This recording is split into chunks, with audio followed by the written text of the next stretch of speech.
Dentro de los circuitos eléctricos hay un concepto bien importante que se llama linealidad, ya que podemos tener en diferentes circuitos más de una fuente de voltaje independiente. Cuando nosotros tenemos en un circuito esa situación, ¿qué es lo que tenemos que hacer? Hay un método que se llama superposición, el cual podemos aplicarlo para poder resolverlo. Pero antes de empezar con este tema, necesitamos comprender lo que es el concepto de linealidad.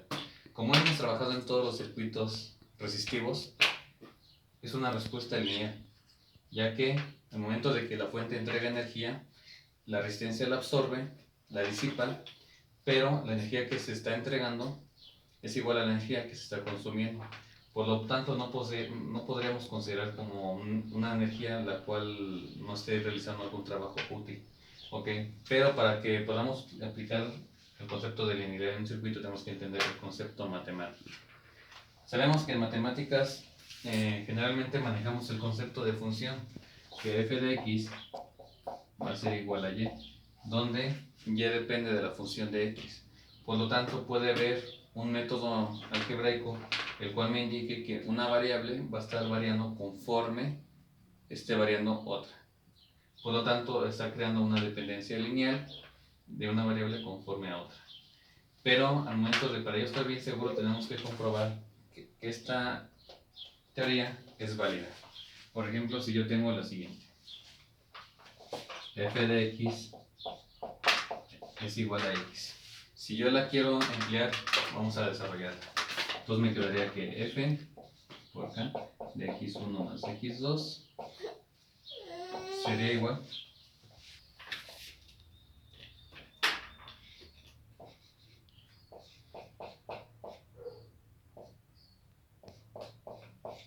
como podemos ver, si aplicamos esta misma teoría en lo que es esta expresión, podemos ver que efectivamente es una función lineal, ya que en este caso x, ¿de qué depende?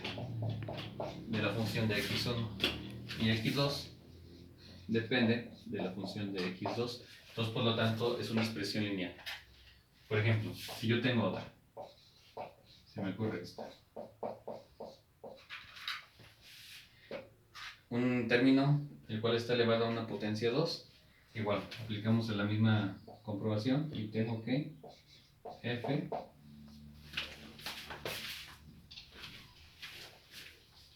tenemos que f de x1 más x2, ¿a qué sería igual? Acá, por x1 más x2 al cuadrado. Si yo lo desarrollo, me quedaría de la siguiente manera: k al cuadrado por x1 más x2 al cuadrado. Al momento de que yo desarrollo el binomio cuadrado, me queda de la siguiente manera: k cuadrada por x1 al cuadrado más x1 por x2 más x2 al cuadrado. Lo que es este término queda sobrando, ya que este dependería de la función de f1 y este depende de la función de f2. Por lo tanto, me queda esta parte, por lo tanto no es lineal. Para otro caso, para ese segundo caso, estamos comprobando si esta es una función lineal, pero aquí tengo una constante la cual sigue multiplicando. En este caso, al momento de que sea el inverso de un 1, al momento de que yo lo desarrollo, me va a quedar de la siguiente manera. Puedo factorizarla acá y me quedaría 1 sobre x1 más 1 sobre x2. Por lo tanto, vemos que esta expresión no es igual a esta, por lo tanto es diferente, por lo tanto no es una función lineal. Ahora, una vez que hayamos entendido este concepto, podemos definir que yo tengo f de x1 más x2, siempre que se cumpla la siguiente característica, que es igual a f de x1 más f de x2, se podrá aplicar el método de superposición, ya que si yo tengo una función de la cual dependen dos variables y es igual a la suma, se puede definir que la suma de los efectos separados va a ser igual a la suma de los efectos juntos. Por lo tanto, se cumple lo que es el principio de superposición. Superposición.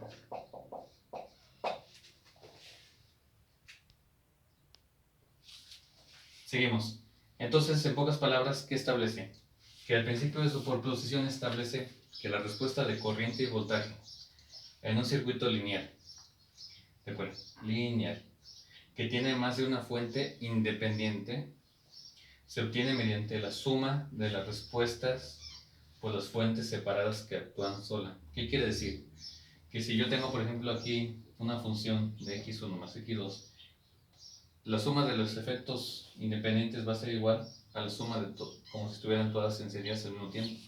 Es un método en el cual podemos aplicar para resolución de circuitos, ya que al momento de que lo podamos trabajar así, si yo tengo una fuente independiente, bueno, si tengo varias, puedo apagar todas las demás y dejar solo uno, aplico el método de análisis de circuitos. Luego apago esa fuente, prendo otra fuente y vuelvo a hacer lo mismo. Y al final, la suma de todos los efectos separados va a ser igual a las condiciones iniciales, que en este caso son todas las fuentes independientes que están prendidas al mismo tiempo. Eso quiere decir el principio de superposición. Pero recuerden, lo importante es establecer que la fuente tiene que ser lineal, ya que si no es lineal no se cumple. Cuando vean que en algún circuito está algún elemento como el capacitor o el inductor, no se aplica, ya que son elementos tanto activos, por lo tanto no son circuitos lineales. Ahorita vamos a ver un análisis más o menos rápido en el cual determina que efectivamente pues tiene alguna variable la cual está cambiando conforme pasa el tiempo. Como ya sabemos, un capacitor es un arreglo de placas paralelas, las cuales al momento de que se aplica una diferencia potencial adquiere una carga del mismo valor del voltaje aplicado. Y en cuanto al término de la corriente, está definido de la siguiente manera. La corriente en un capacitor va a ser igual a la capacitancia por la razón de cambio del voltaje con respecto al tiempo. ¿Qué quiere decir eso? Un capacitor, para que pueda almacenar una carga eléctrica en forma de campo eléctrico, necesita una capacidad. Y mediante esa capacidad, que se conoce como capacitancia, podemos almacenar y determinar cuánto es el valor máximo que podemos almacenar de carga eléctrica. ¿Qué es lo que, como podemos observar, cuál es la variable la cual está dependiendo? Es el voltaje. Recuerden, el capacitor se empieza a cargar al valor del voltaje que se le está aplicando y se va cargando conforme pasa el tiempo. Por lo tanto, tenemos esta nomenclatura.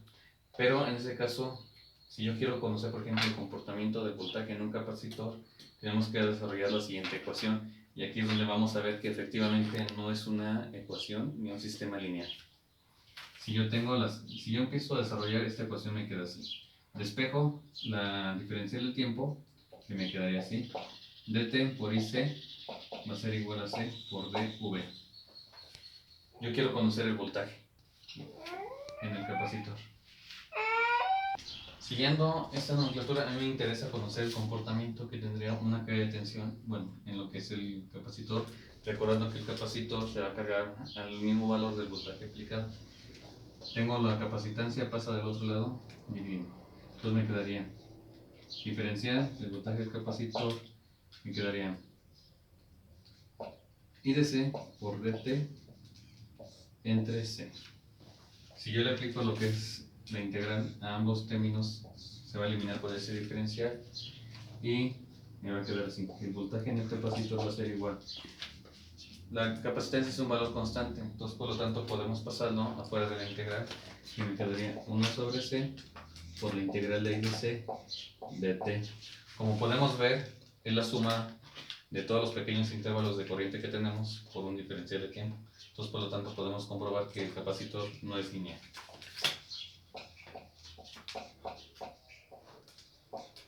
Para el comportamiento en un inductor, tenemos que el voltaje en una bobina va a ser igual a la inductancia, que es la capacidad de autoinducirse a voltaje cuando se le está aplicando una corriente, la cual la corriente varía con respecto al tiempo.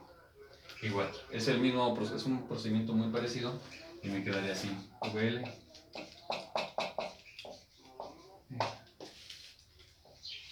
Si yo despejo, ahora me interesa conocer más que nada la corriente en el inductor, entonces me quedaría así.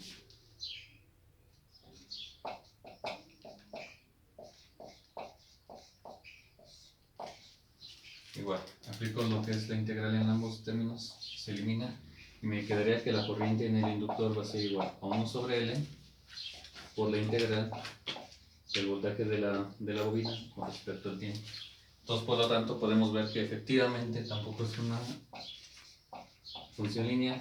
Entonces, por lo tanto, el principio de superposición no aplica si viene incluido un capacitor o un inductor.